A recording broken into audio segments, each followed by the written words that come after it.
به موضوع آسیب‌های اقتصادی اینترنت آقای رمضانیان از شما بپرسم که از شما آسیب‌های اقتصادی رو چطور ارزیابی می‌کنید و اینکه بازگشت اینترنت چقدر میتونه وضعیت رو تغییر بده؟ بله، من ابتدایی توضیح بدم اینکه ما ظاهراً درک درستی از اقتصاد حال امروز ایران نداریم.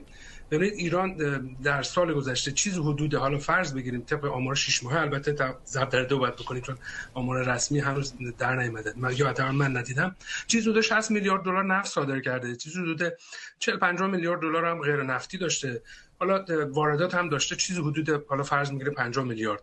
این همین که در مورد این چند بعد از آتش بس صحبت میکنیم، این حالا فرض بگیریم 200 میلیارد گردش مالی از بین رفته.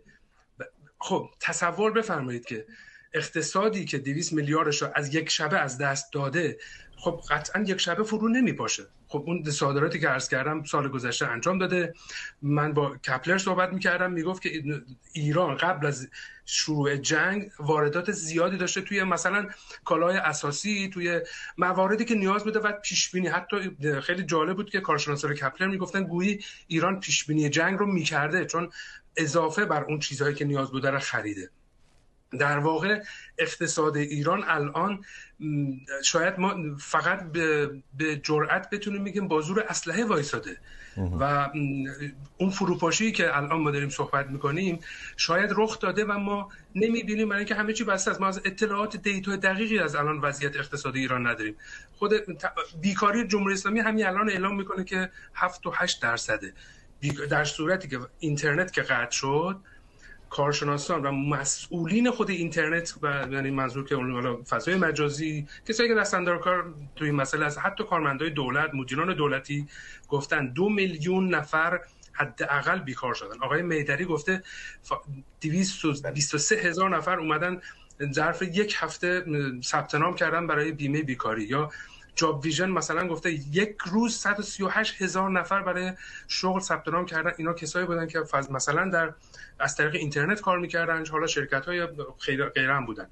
کسایی که فروشگاه‌های آنلاین داشتن، کسایی که فضای مجازی کار میکردن مثلا اینستاگرام، کالا میفروختن یا هر گونه فعالیت اقتصادی داشتن و درآمد داشتن، خرج خانواده میدادن، معیشت داشتن.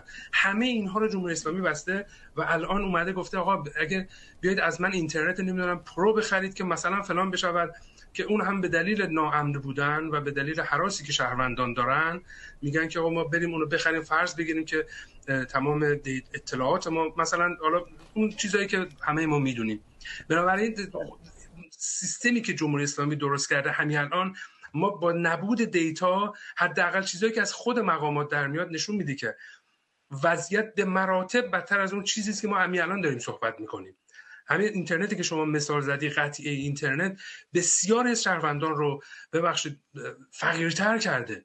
میزان دستفروشی، شهرداری تهران در مورد دستفروشی صحبت میکنه، یا خود مدیران دولتی گفتن وقتی که اینترنت قطع شده دستفروشی تو خیابونا وحشتناک شده. همه اونایی که روزنامه خبرگزاری ایرنا که خبرگزاری رسمی دولت هست رسما اعلام کرد با قطعی اینترنت دستفروشی افزایش وحشتناک پیدا کرده. خیابونا دیگه جایی برای راه رفتن نیست. یعنی خب اون شهروند چیکار کنه؟ چه جوری معیشت؟ این آیا فروپاشی نیست؟ آیا اینکه صفحه نون، من دیشب با یکی از خبرنگارای داخل ایران صحبت می‌کردم، میگفت خیابون هروی که شمال تهران هست، نونوای محله ما دفترچه قسط داره و به شهروندان نون قسطی میدهد. بله. یعنی وضعیت این آیا فروپاشی نیست؟ آیا اینکه نمیدونم، به نظر من این اتفاق افتاده. حالا اون فروپاشی منظور اگه براندازی هست، حالا به لحاظ سیاسی اگه ما داریم بررسی میکنیم یه بحث دیگه ایه. اما به لحاظ اقتصادی شهروندان با پوست و گوشت و استخونشون دارن این فروپاشی رو احساس میکنن.